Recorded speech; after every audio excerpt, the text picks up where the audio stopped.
Assalamualaikum warahmatullahi wabarakatuh. Perkenalkan nama saya Muhammad Rahim Abdul Malik Manurung dengan NIM 101012330099. Perkenalkan, nama saya Marsayenda Putri, NIM saya 1010113301885. Kemudian saya Davina Putri Ramadanti dengan NIM 1010123002955. Di sini kami akan mempresentasikan tentang analisis data eksplorasi dari data yang sudah diberikan oleh dosen probabilitas statistika yaitu Bu Nurdian Kumalasari, yaitu data kuis 16 dan kuis 17. Selanjutnya akan dibacakan oleh Marsha. Bab 1. Latar belakang. Statistiska adalah ilmu yang mengkaji pengumpulan, pengolahan, analisis, dan penarikan kesimpulan dari data. Dalam pendidikan, statistik digunakan untuk menganalisis hasil evaluasi seperti kuis dan ujian, guna mengukur pemahaman mahasiswa terhadap materi. Metode statistik seperti tendensi sentral, mean, modus, median, dan variasi standar deviasi membantu pendidik memahami distribusi nilai mahasiswa dan mengidentifikasi pola belajar. Analisis pencilan outlier memastikan data akurat tanpa gangguan nilai ekstrim. Selain itu, regresi linear sederhana memungkinkan analisis hubungan antar variabel, misalnya hubungan nilai dua soal berbeda. Metode ini mendukung prediksi performa mahasiswa sehingga pendidik dapat merancang strategi pengajaran yang lebih efektif di masa depan. Usul masalah. 1. Bagaimana mengukur tendensi sentral dan variasi data dari hasil kuis mahasiswa? 2. Apakah terdapat pencilan outlier dalam data hasil kuis mahasiswa? 3. Bagaimana persamaan regresi linear sederhana antara dua variabel kuis yang dianalisis? 4. Bagaimana pengaruh dari dua variabel tersebut dalam membuat prediksi data baru? Batasan masalah. 1. Data yang digunakan hanya berasal dari hasil ujian 40 mahasiswa pada mata kuliah probabilitas dan statistik. 2. Fokus analisis adalah pada dua soal kuis yaitu Q16 dan Q17. 3. Analisis data yang dilakukan meliputi pengukuran tendensi sentral dan variasi, serta pembuatan diagram stand plot dan box plot. 4. Regresi linear sederhana diterapkan hanya pada data yang kuis diberikan. 1. Menghitung ukuran tendensi sentral seperti mean, modus, kuartil, mid-rank, dan mid-hang dari data hasil kuis. 2. Menghitung ukuran variasi seperti rank, EQR, SEQR, variasi, dan standar deviasi. 3. Membuat stem plot dan box plot untuk melihat distribusi data serta mendeteksi outlier. 4. Menentukan persamaan regresi linear sederhana berdasarkan data kuis dan membuat dua prediksi dengan persamaan yang dihasilkan. Bab 2. Dasar teori A. Tendensi sentral. Tendensi sentral adalah konsep dalam statistik yang merujuk pada titik di mana sebagian besar data dalam suatu distribusi berkumpul. Tiga ukuran tendensi sentral yang umum digunakan adalah mean, median, dan modus. Mean, rata-rata hitung, merupakan ukuran yang banyak digunakan untuk mengukur lokasi data. Rata-rata sama dengan jumlah semua data dibagi banyak data. Median adalah bilangnya sentral dari suatu kumpulan dalam ukuran pemusatan data. M sama dengan X N plus 1 dibagi 2. Mode adalah data yang paling sering muncul atau terjadi. Untuk menentukan modus, pertama, susun data dalam urutan meningkat atau sebaliknya, kemudian hitung frekuensinya. Mid-range adalah ukuran pusat data yang dihitung dengan mengambil rata-rata dari nilai maksimum dan minimum. Mid-range sama dengan nilai maksimum ditambah nilai minimum dibagi 2. Mid-hang adalah ukuran posisi yang digunakan untuk menunjukkan nilai tengah dari kuartil pertama Q1 dan kuartil ketiga Q3. Mid-hang sama dengan Q1 ditambah Q3 dibagi 2. B. Ukuran variasi. B, Ukuran B, B, B. dispersi. Ukuran variasi Jangan. atau penyimpangan adalah ukuran yang menyatakan seberapa jauh penyimpangan nilai-nilai data dari nilai-nilai pusatnya, atau ukuran yang menyatakan seberapa banyak nilai-nilai data yang berbeda dengan nilai-nilai pusatnya. Ukuran dispersi pada dasarnya adalah pelengkap dari ukuran nilai pusat dalam menggambarkan sekumpulan data. Jadi, dengan adanya ukuran dispersi, maka penggambaran sekumpulan data akan menjadi lebih jelas dan tepat. variasi. Jangkauan rank atau ukuran jarak adalah selisih nilai terbesar data dengan nilai terkecil data. Cara mencari jangkauan dibedakan antara data tunggal dan data berkelompok. Untuk data tunggal, maka rank sama dengan nilai min maksimal dikurang nilai minimal. R sama dengan X max dikurang X min. Varians adalah nilai tengah kuadrat simpangan dari nilai tengah atau simpangan rata-rata kuadrat. X kuadrat sama dengan sigma N1 sama dengan I min X kuadrat per N kurang 1. Oke. Eh, Selanjutnya adalah simpangan baku. Simpangan baku merupakan akar dari tengah kuadrat simpangan dari nilai tengah atau akar simpangan rata-rata kuadrat. Untuk sampel, simpangan bakunya adalah disimbolkan dengan S. Untuk populasi, simpangan bakunya disimbolkan dengan simbol sigma. Merupakan akar pangkat 2 dari variasi. Berikut adalah rumusnya.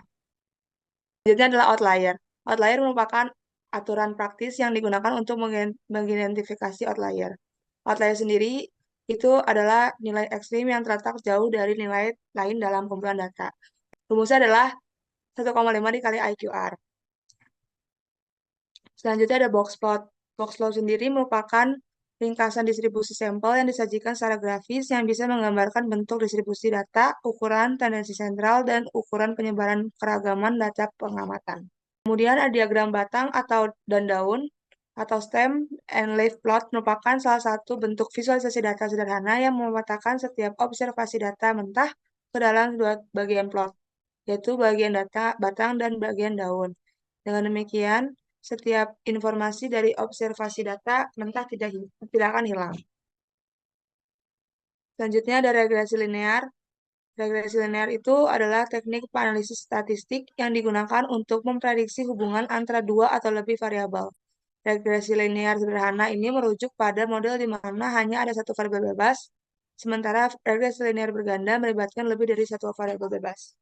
Kemudian untuk bab selanjutnya ini ya pengambilan data statistik. Yang pertama, kami mengurutkan data Q16. Dari data yang sudah diurutkan itu, mean yang didapat adalah 19,71. Modusnya itu ada 0 karena 0 itu merupakan data terbanyak. Terdapat 10 data. Untuk Q1 nilainya itu 0,5, Q2 12, Q3 32,5. Untuk mid range itu 16,5. Mid range-nya terdapat 45,5. Range-nya itu 91, IQR-nya 32, SIQR-nya didapat 16. Nah, berikut adalah tabel variasi data kuis 16.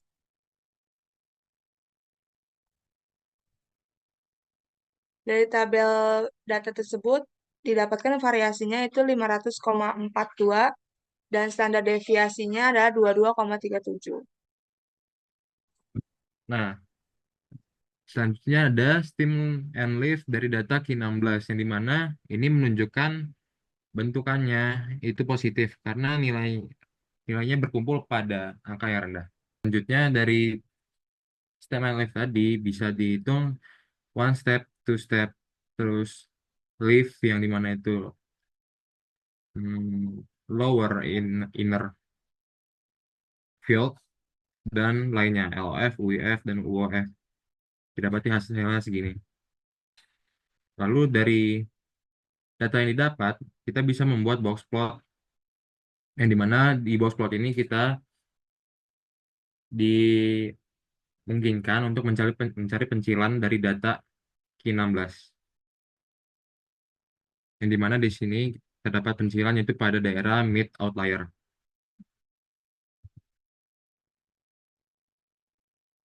Nah, selanjutnya di sini ada data Q17 yang sudah diurutkan. Setelah itu data-data yang sudah diurutkan tadi, kita mencari mean, modus, dan mid range. Yang didapati minnya sebesar 28,8, modusnya 0, karena data paling banyaknya 0, sebanyak 10 data. Selanjutnya mid range-nya 41,75. Setelah itu kita mendapati mid range-nya juga 24,43, range-nya didapat 83,5, IQR-nya 44,375, serta SIQR-nya 22,1875. Nah, un- untuk mencari variasi, kita membuat tabelnya terlebih dahulu. Di sini karena tabelnya cukup panjang, jadi dibagi kedua slide. Ini slide pertama dan slide keduanya. Nah, di sini kita mendapati variasinya itu atau S kuadratnya sama dengan 615,33 serta standar deviasi yaitu akar dari S-nya sendiri yang dimana hasilnya ada 29,8059. Data stem and leaf dari Q17 yang dimana kita bisa melihat bahwa bentukan dari stem and leaf-nya ini yaitu positif karena berkumpul pada nilai rendah. Selanjutnya ada kita menghitung one step, two step, LEF, LF, UEF, UOF yang dimana ini untuk membuat box plot sama seperti Q16 sebelumnya. Dan untuk box plot di Q17 ini tidak ada pencilannya. Lanjut ke tabel regresi. Di sini tabel regresi digunakan untuk analisis regresi linear sederhana, yang dimana dari kedua data tadi kita masukkan untuk mencari korelasi di antara kedua data ini. Nah, untuk step pertama kita mendapatkan Y, X dan Y-nya, X 18,712 dan Y-nya 28,775. Selanjutnya kita mencari beta, yang didapati hasilnya 1,042835, lalu dimasukkan ke persamaan regresi linear, yaitu Y sama dengan alfa ditambah beta dikali X. Dan mendapati hasil 8,2181. Setelah itu, kita memasukkan data tersebut untuk prediksi nilai Y jika nilai X tidak ada dalam data. Nah, maksudnya di sini, semisal di nilai Q17 itu ada nilai yang tidak ada di Q16, maka kita masukin coba Q16-nya, apakah di Q17-nya akan naik atau turun, kita masukkan di persamaan ini. Dan ternyata dari nilai Q17, Q17 akan tetap naik di quiz 7 dari quiz 16. Lanjut, dia ada koefisien korelasi, yang dimana ini untuk mengecek apakah keterikatan antara quiz 16 dan quiz 17 itu kuat atau tidaknya. Didapati hasilnya itu sangat kuat karena hampir mencapai nilai 1. Berikut ada grafik regresi linearnya, yang dimana data yang kita sebutkan tadi Q17 dan Q16 ini, dari data Q16 dia akan meningkat nilainya di Q17.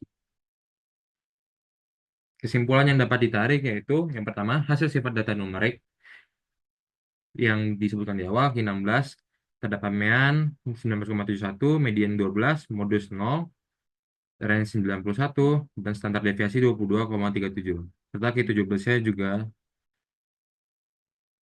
mendapatkan datanya. Nah, yang kedua perubahan nilai Q16 dan Q17. Di Q16 nilai rata-rata meningkat pada Q17 dengan koefisien regresi sebesar 1,0428 menunjukkan adanya hubungan linear positif antara kedua variabel. Lanjut yang ketiga ada pencilan.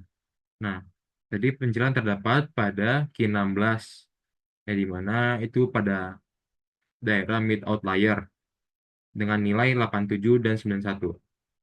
Sedangkan di Q17 tidak mempunyai pencilan. Nah, yang keempat yaitu bentuk grafik stemplot.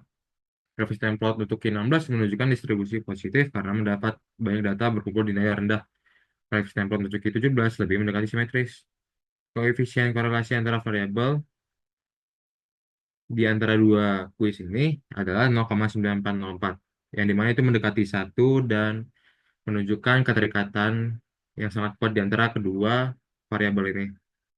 Kesimpulannya, ini mengindikasikan bahwa meskipun terdapat variasi nilai yang signifikan, ada hubungan kuat antara nilai kedua soal dengan kecenderungan peningkatan nilai dari Q16 ke Q17. Sekian untuk presentasi kelompok kami. Terima kasih sudah mendengarkan. Wassalamualaikum warahmatullahi wabarakatuh.